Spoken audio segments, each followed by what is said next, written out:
عقیدے کا پہلو غالب ہوتا تھا، کیونکہ صحابہ کا مزاج اور عقیدہ بن گیا تھا کہ اس کو پی لیں گے تو پیٹ کی بیماریوں سے دور ہو جائے گی۔ پھر حضرت شیخ الاسلام ایک اور روایت نقل فرماتے ہیں، خاتون حاضر ہوئی، عرض کرنے لگی یا رسول اللہ، عرض کرنے لگی، وہ خاتون حاضر ہوئی، سرکار دو عالم صلی اللہ علیہ وسلم ایک باٹل میں اپنا بول مبارک، پیشاب مبارک، کیونکہ سرکار کی ذات پوری نور ہے، کیا ہے؟ تو اپنے اعتبار سے نہیں سمجھنا خدا رہا، معاذ اللہ، سرکار کی ذات سرتاپا نور ہے۔ نور اس لیے ہے کہ حضور جب دھوپ اور روشنی میں کھڑے ہوتے تھے تو جسم مبارک کا سایہ ہی نہیں، تو نور ہے، تو سرکار کی ذات سرتاپا نور ہے۔ تو صحابہ اکرام کے یہ انداز اور وابستگی کے یہ جو کیفیات ہے، تو اس کو کوٹ کرتے ہوئے حضرت شیخ الاسلام فرماتے ہیں نتیجہ ہو کہ یہ سب محبت کی بنیاد پہ نہیں ہوتا تھا، بلکہ صحابہ کے درمیان ایسا عقیدہ ہی بن گیا تھا، عقیدہ ہی بن گیا تھا۔ چنانچہ آپ فرماتے ہیں کہ ایک خاتون آئی، سرکار نے فرمایا، بلکہ فرمایا نہیں، حضور کے پلنگ کے نیچے ایک باٹل میں کوئی چیز رکھی ہوئی ہے، تو خاتون آئی اور اس کو پی گئی۔ پینے کے بعد سرکار نے پوچھا وہ ایک چیز رکھی ہوئی تھی، وہ کون استعمال کی، کہاں چلی گئی؟ تو خاتون عرض کرنے لگی یا رسول اللہ میں پی گئی۔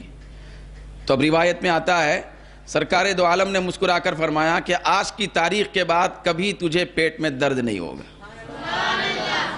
کیونکہ تو نے میرے بول مبارک کو پی لیا ہے۔ تو یہ جو کیفیات ہیں صحابہ اور صحابیات کے، آپ بتائیے ایمان سے کہ کوئی ایسا دنیا میں چاہنے والا ہے، کتنا ہی زیادہ پاگل اور دیوانہ کیوں نہ ہو گیا ہو، لیکن وہ بول پینے کے لیے تیار نہیں ہوتا، خون پینے کے لیے تیار نہیں ہوتا۔ یہ تیار ہونا اور بے خودی میں یہ ساری چیزیں اختیار کر کے فخر محسوس کرنا، یہ اس بات کی دلیل ہے۔ شیخ الاسلام فرماتے ہیں کہ صحابہ کا عقیدہ بن گیا تھا، یہ سارے کے سارے فضلات مبارکہ تبرک کی حیثیت رکھتے ہیں۔ تو یہ عقیدہ ہے، کیا تھا یہ؟ تو عقیدے کا درجہ اونچا ہے، وہی عقیدے کا درجہ اونچا ہے۔ تو عقیدہ بتا کر شیخ الاسلام بات کو اتنی زیادہ مستحکم بنانا چاہتے ہیں اور اتنی زیادہ وسیع بنانا چاہتے ہیں، کشادہ بنانا چاہتے ہیں کہ ایسے عقیدے کا حامل ہونا قیامت تک آنے والے سارے مسلمانوں کے لیے فرض۔ کیونکہ آپ دیکھیں محبت کی بات اگر ہے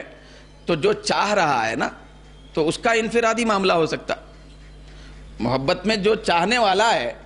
بھئی ایک آدمی اپنے دوست سے محبت کرتا ہے، محبت کی بنیاد پر وہ دوست کو بریانی کھلا رہا، چائے پلا رہا، اس کی خدمت کر رہا، جوتیاں اٹھا رہا، سر پہ رکھ رہا، کچھ بھی کر رہا، تو وہ اس کا معاملہ ہے، لیکن وہ کسی اور کو زبردستی نہیں کر سکتا کہ تو بھی کر، دوسرے کو پیغام نہیں دے سکتا۔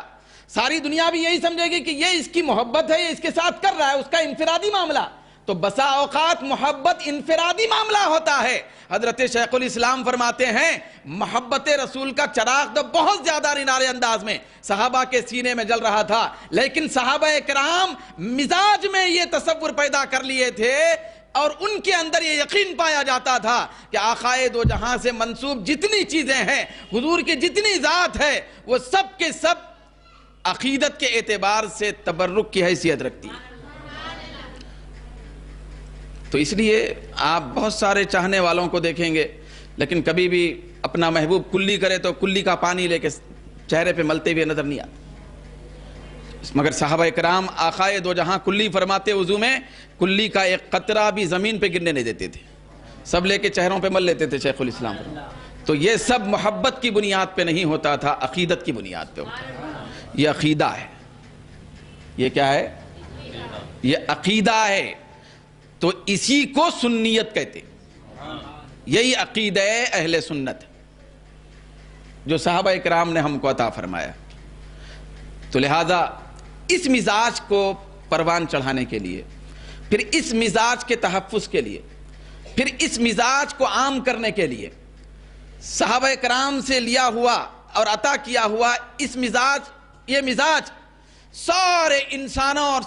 سارے مسلمانوں کے اندر پیدا کرنے کے لیے حضرت شیخ الاسلام نے اپنی پوری زندگی کھپا دی، پوری زندگی بھئی اسی مزاج کے اشاعت کے لیے، سرکار سے کٹے ہوئے لوگوں کو سرکار سے جوڑنے کے لیے، ادب رسول کا پیغام سنانے کے لیے، ہر آدمی کے دل میں محبت رسول کا چراغ جلانے کے لیے حضرت شیخ الاسلام نے نمایاں انداز میں پوری زندگی کی قربانی دے دی۔ یہاں ٹھہر کے آپ سے پوچھتا ہوں، ہم باتیں بہت بڑے کریں گے، دین کی خدمت، بھائی اسلام کی خدمت، میں بہت بولوں گا، بہت ساری باتیں میں کہتا رہوں گا، لیکن خدا نہ خواستہ میرے پاس 1 کروڑ روپے آ گئے تو میں سارے خدمات کو بھول جاؤں،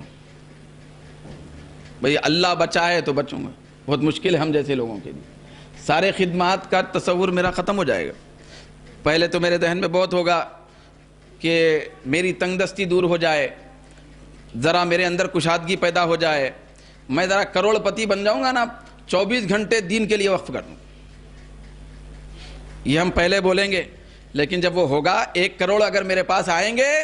تو دوسرے کروڑ کی چکر میں 24 گھنٹے گزاروں گا۔ یہ ہمارا مزاج۔ شیخ الاسلام کے عقیدہ صحیحہ کا عالم دیکھو، محبت رسول کی سچائی کی علامت دیکھو۔ حضرت شیخ الاسلام وہ شخصیت نہیں ہے کہ جن کے خدموں میں کروڑوں روپے ہوں، شیخ الاسلام وہ شخصیت ہے کہ بادشاہ جن کے تجوریوں میں اربوں روپے ہوتے تھے، ایک آبرو کے اشارے سے وہ بادشاہ کروڑوں نہیں اربوں روپے قربان کر سکتا تھا، راحت کا مکمل سامان پیدا کر سکتا تھا، وزیر امور مذہبی بن چکے تھے، وزارت بھی آ چکی تھی، لیکن حضرت شیخ الاسلام نہ رات کو سوتے ہوئے نظر آتے ہیں، نہ دن میں آرام کرتے ہوئے نظر آتے ہیں۔ کروڑوں کی دولت تو دور کی بات ہے، بادشاہت خود قدموں میں تھی، ایک اشارہ کرتے تو نرم نرم بسترا بھی آ جاتا، شاہی پورا کرو فر بھی آ جاتا، کیونکہ بادشاہ وقت میر عثمان علی خان اور میر محبوب علی خان دونوں وقت کے بادشاہ، باپ اور بیٹا دونوں بھی حضرت شیخ الاسلام کے شاگرد، وہی ایک اشارے پہ بھاگنے والے، تو کیا نہیں کر سکتے تھے؟ لیکن حضرت شیخ الاسلام نے فقیری کو اختیار فرمایا، حضرت شیخ الاسلام نے صوفیانہ طرز زندگی کو اختیار فرمایا، تو بادشاہت جب آ گئی، آپ بادشاہ تھے، دراصل آپ بادشاہ تھے، تو بادشاہت میں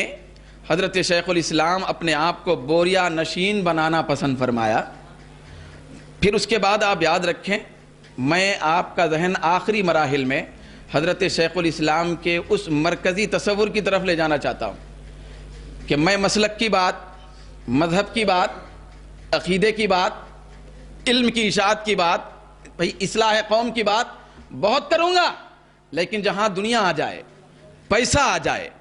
عہدہ آ جائے، منصب آ جائے، تو میں اپنے آپ کو سستی اور کاہلی میں ویسا ہی ڈالتا ہوا نظر آؤں گا۔ زیادہ راحت کی چیزیں فراہم ہو جانا، بلکہ یہاں تو معاملہ بادشاہ بننے کا ہے، تو یہ آ جانا، یہ حد سے زیادہ آرام پسندی پر دلالت کرنا چاہیے، حد سے زیادہ آرام کی طرف لے جانا چاہیے، حد سے زیادہ راحتوں کی تلاش کی طرف لے جانا چاہیے، جیسا کہ عام مزاج ہم لوگوں کا ہوتا ہے۔ لیکن حضرت شیخ الاسلام رات میں درس تصوف دیتے ہوئے نظر آتے ہیں، پھر دن میں درس و تدریس کا معمول اختیار کرتے ہوئے نظر آتے ہیں، اور اصلاح قوم کے جذبے کے اعتبار سے پوری مملکت کے لوگوں کی ذمہ داری سنبھالتے ہوئے نظر آتے ہیں، بھئی فیصلے کرتے ہوئے نظر آتے ہیں،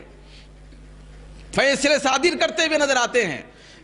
اور لوگوں کی تنگ دستی کو دور کرنے کا سامان اکٹھا کرتے ہوئے نظر آتے ہیں، مجبور لوگوں اور بے بس لوگوں کو با اختیار بنانے کی کوشش کرتے ہوئے نظر آتے ہیں، تو دوسری طرف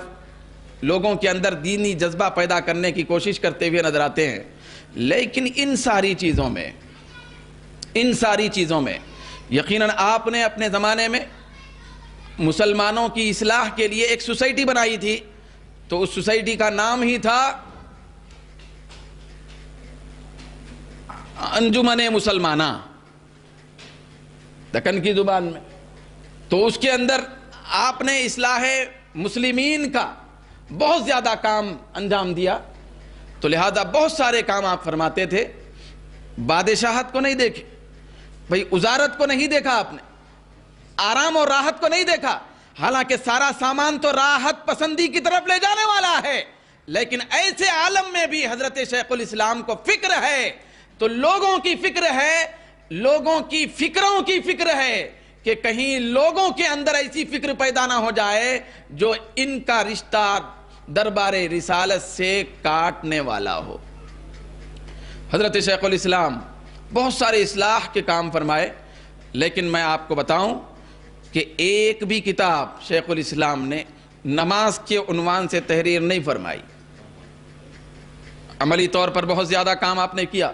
لوگوں کو نمازی آپ نے بنانے کا کام انجام دیا، لیکن نماز کے عنوان سے کوئی کتاب آپ نے نہیں لکھی، زکوٰۃ کی اہمیت کے عنوان پہ کتاب آپ نے نہیں لکھی،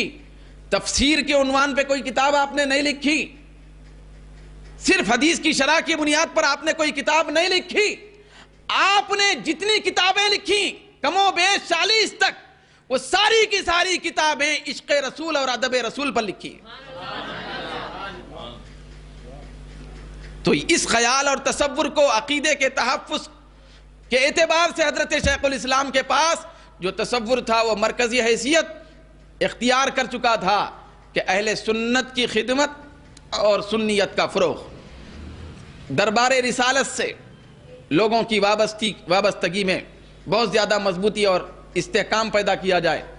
تو یہ کام آپ نے باضابطہ اپنے نظام کے ساتھ انجام دیا. ساری تصنیفات محبت رسول، ادب رسول، عظمت رسول، فضیلت رسول اور عظمت آل رسول اور سرکار دو عالم صلی اللہ علیہ وسلم کی ذات سے وابستہ تبرکات رسول، ان کی عظمت اور ان کے ادب اور ان سے محبت کے عنوان پر مشتمل ہے. ساری تصنیفات، آپ کے قلم کا ہر رخ گنبد خضرا سے جا کے ملتا ہے، گنبد خضرا سے جا کے ملتا ہے. تو حضرت شیخ الاسلام کی ایسی بے مثال ذات ہے کہ آپ نے اپنی زندگی میں راحت پسندی کو چھوڑ کر، سارے آرام دہ چیزوں کو چھوڑ کر عیش و عشرت کی چیزیں آپ کے اطراف منڈلاتی تھیں، طواف کرتی تھیں، لیکن آپ نے ایسے زمانے میں سنیت کی بقا کے لیے تصنیفات کو وجود دیا، رات کی نیند کو چھوڑا، دن کی مصروفیت کو چھوڑا، دن کے آرام کو چھوڑا اور چھوڑ کر انوار احمدی تصنیف فرمائی، مقاصد الاسلام کے 11 حصے تصنیف فرمائے، افادت الافہام کی کتاب تصنیف فرما کر قادیانیت کے اوپر بہت بڑا گہرا تمانچہ رسید فرمایا.